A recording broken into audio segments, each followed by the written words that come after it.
All right, baby, we are live. Gotta come over here and go up. And of course, I just finished the green shake.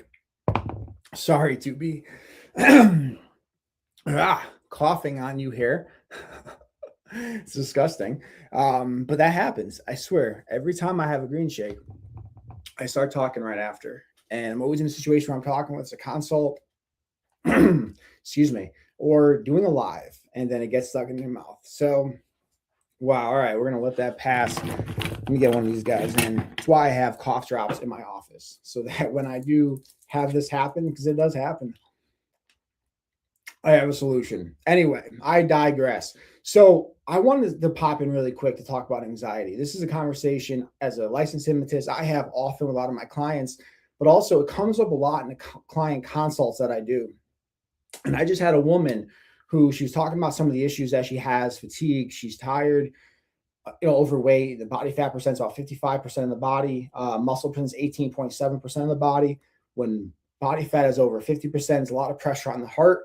When muscle percent is under 20%, you're basically a fall risk, and there's a lot of stress and strain on your joints, which, by the way, also causes fatigue.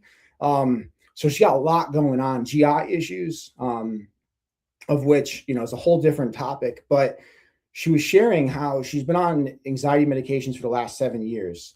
And so one of the questions I always ask, because I hear this all the time, and by the way, let me just be clear where I stand is, holistic background, stuff like this. I want to be very clear. I think anxiety medications can be a really good bridge for sure. I don't think there's inherently wrong with any medications, but my concern is always what happened to her, which I'm about to share, which is I always ask the question, before they prescribed you medication, what was the process?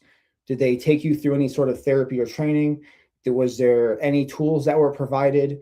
Did they give you an opportunity to change behavior and come back? Did they do any of those things? And almost every single time the answer is no. And for her, notwithstanding, she's like, no, they just prescribed me medications. And what ended up happening was one medication was prescribed, it didn't work, shocking, because no behavior change was made. So what did they do? Prescribed a second, and now she's on 3. And I asked, well, how often do you have this conversation? Is there any level of assessment, any check-in, any plan to get off of it? No. It just sort of, sales. Now I realize that's not every scenario with every psychiatrist or every psychologist. It's not about that. This is really about people who are in maybe her position and educating you guys on opportunities that you have for you and ways that you can actually help alleviate anxiety. See, the problem is that we view anxiety as it's this big monster, as this thing that you have that you're diagnosed with like a disease. Anxiety by no stretch is a disease. I often talk about anxiety. It's like an alarm clock. When it's on high alert, it's because it's trying to tell you something. Okay. When you use, and again, this is not a judgment because it can be a good thing, especially if you have extraordinary situations going on. Sometimes you need some help with it. That's okay. But the point is, when you do have a medication to help with anxiety or depression or whatever, it's the equivalent of taking your alarm clock and turning the volume down. It doesn't mean that it's stopped. It just means that it's less. You hear it a little bit less, but it's still working in the background. And what ends up happening is when you do feel feelings of anxiety, it's because inside of you, there is an insecurity, there is a fear that is unresolved and that is triggered. And if you think about energy or, feelings on an energy spectrum, right? Well, which we all oscillate, right? We go up and down. You think about shame and apathy at the very bottom, and you think about joy and love at the very top. There's everything in between, and we fluctuate. But the lower consciousness feelings are grief, judgment, sadness, anger, fear. These things, when you have a lot of and anger is actually it has a higher energy to it than anxiety and fear because there's actually fuel there. So you can actually utilize anger like you probably have before with like an intense workout or, maybe motivation for something. But the point is that if you don't resolve those emotions, it's going to keep your overall being at a lower energy, which means what are you going to feel? Well, you're going to feel more fatigue. It's going to be hard for you to get out and do more stuff. So by not moving more, by feeling more fatigue, is that going to help your mental health? Absolutely not. It's going to make you feel like there is something wrong. And so what does that then mean? If you're having a hard time physically, well, you're going to need something else to help you get through. right? And then you get stuck into this cycle. So again, if there are no behavior changes, then there is a real issue. Anxiety is a gift to us to protect us as human beings, is a signal that every single human being is programmed with at birth to alert us of a threat. The problem is that when you have unresolved traumas in with you, or you face something that's a micro trauma that affected you that you might think is otherwise stupid, but it's affecting you a lot more than you might be letting on, or a macro trauma, and God knows there are too many of those that we as people have to go through.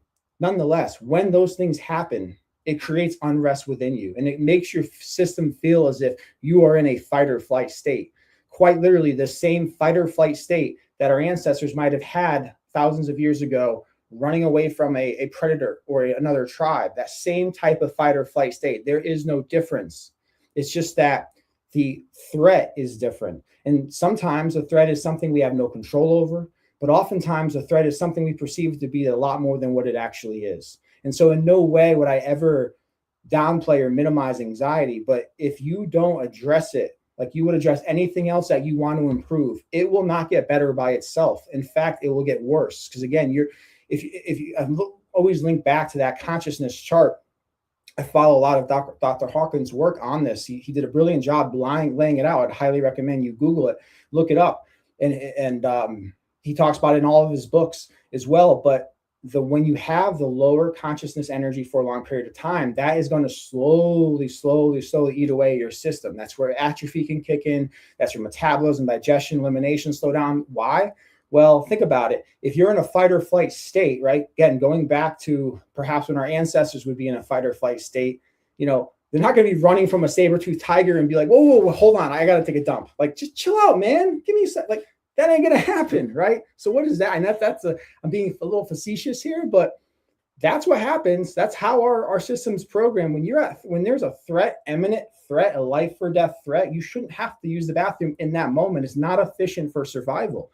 Similarly, neither is reproduction, neither is metabolism, and neither is digestion. You need all of your resources focused on the threat ahead, which, by the way, all of your resources, is your ability to focus. So one other thing she mentioned to me was brain fog. Well, yeah, of course. If you've been in this state for a long period of time, like there's a letdown of your nervous system, it affects your hormones, and mentally you're going to be scattered, right? But what you're also going to focus on is more threat, because you're in that fight or flight state. You're going to be more susceptible to focusing on things that could be potential threats for you.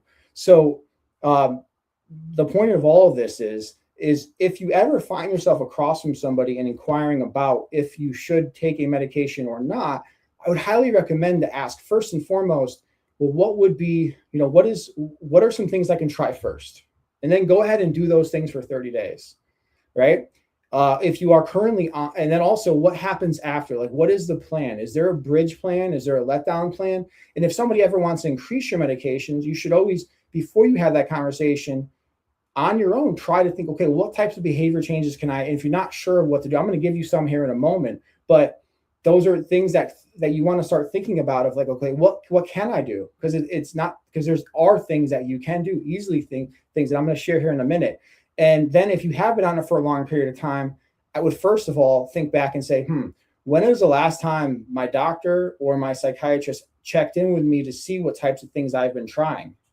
That's always a concern when I hear that they don't do that, because then it's like, well, so you're just perpetually leaving me on this, like stranded, like where's that heading? I don't know. There's a lot at risk here. And so I just think that there needs to be more, and unfortunately got to be your number one advocate for this stuff, because by yourself, it's hard to, you're not going to get that from every doctor. There are certainly a few that do that, but nonetheless, so what can you do in that moment? Well, it's really important to kind of set the frame. It's like people would always ask me before, like, what's the most important meal of the day? I would always say, well, it's what you're planning for the night before, right? So whatever you can do ahead kind of puts you in a better position the next day, right? In general, for anything. But when it comes to anxiety, it's just, you don't have to meditate. I think meditation is awesome to do. The problem that so many of us have with meditation is that we have an idea in our head what meditation should be, but what we think meditation should be, that classic like Indian style person looks completely content and relaxed, we judge how we do in that position. We're like, my hips hurt, my back hurts, my mind's going crazy, I can't meditate. And that's a conclusion that a lot of people draw. But the reality is, you want to think of meditation through the lens of householder meditation, not monk meditation. And so it doesn't have to be any which way seated, right? And this, I don't want to go too far off on this topic, but just to say this as well, because it's important, is the purpose of meditation isn't to quiet your mind. The purpose of meditation is to slow down your mind. And yes, you might be sitting still doing breath work and noticing your mind busy. That's okay. You're actually doing something by recognizing it. So that don't have the expectation that's just going to be like a cloud and, you know, sunshine and rainbows. That's not what it is. But you find when you slow down more, it's easier to do. But you'll also find when you do in the morning, you do it at night, it actually affects you during the day, even just a couple of minutes. But let's take the word meditation out of the equation. Just talk about breath work, right? I have a breath work I do with a lot of my hypnosis clients, almost always before we do our induction. I do it with myself, and I do it with a lot of my coaching clients. And it's based off the 4x4 method in terms of breath work, but I add a little bit of subconscious focus in there. The subconscious mind loves things that are simple, but the subconscious mind also loves things that are true. So when you can pick something that is simple and true, it resonates with your overall being. For example, you would just get into a quiet place. You could be in a chair and you're just going to close your eyes and slowly inhale through the nose. And as you're inhaling through the nose, I just want you to think inner peace, inner peace, inner peace. As you're inhaling through the nose, obviously I'm trying to do this with you, so that's not how I would do it myself, but literally just count inner peace 4 times as you inhale through the nose. When you say that 4th time, hold your breath. And I want you just to think, I am in control. I am in control. You know why? Because you are. You can hold your breath. Because you can hold your breath, you can control your being. You're the only one in this world who can hold your breath. So you're the only one in this world who is in control of your being. So when you can start to really train your mind to understand and believe that, and even sometimes retrain, it makes things a lot more safe because there's so much in the world you cannot control. The third part of this box is going down, and I just want you to think release. Release. As you're exhaling out your mouth, just think release 4 times. And after the 4th time, you're just going to pause. No breath in, no breath out. And I want you just to say, I am safe. I am safe. You say that 4 times. And you're showing your subconscious mind that in this moment, there is not an imminent threat. Because so much of life's bullshit can feel like an imminent threat to your body. And to your body, in your brain, it perceives it as such, but it's not. And so if you're not careful, it will take over your system. The longer you're in fight or flight, the more damage it's going to do in a number of ways. The other things that you can do really quick, you do that before and night and morning and night. It's a little simple exercise, 4 breaths, build the box, right? The other thing you can do is what I call labeling. So whenever you can isolate something that you're experiencing and just call it something, ideally you write it down. You create distance from yourself, from your brain. You can start to look at it more objectively. And so a lot of what I do in my hypnosis works. I'm also a voice dialogue facilitator. I work with parts inside the subconscious, helping people mind map, and they use a lot of it in hypnosis, vice versa, even with coaching clients. But within all of us, there are parts. And so when you do have what I would say, like you're the part of you who is anxious is a primary part. In other words, it's something you experience daily. Well, we want to treat it as a part, not as yourself. In other words, when you journal it, you would say, the part of me who is anxious feels that. This part of me has anxiety that. You're literally writing this part of me, the part of me who is anxious. That creates separation. And when it creates separation, it allows objectivity and clarity. And you're separating it from yourself. And you got to do so without judgment. You might find a lot of this time it's silly things, quote unquote.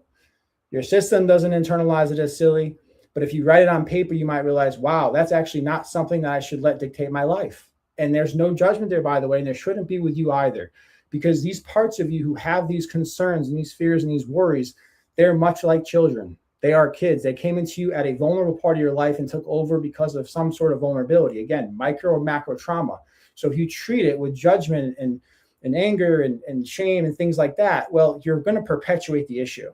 You got to look at it from the lens of like curiosity. Like, I wonder what about that makes me feel, right? And then something else you can do, last thing you can do in this moment that you have anxiety, it's just a pause. I understand. I get it. It's going to sound so corny and cheesy. I get it, but it's real. Just take a pause. Okay.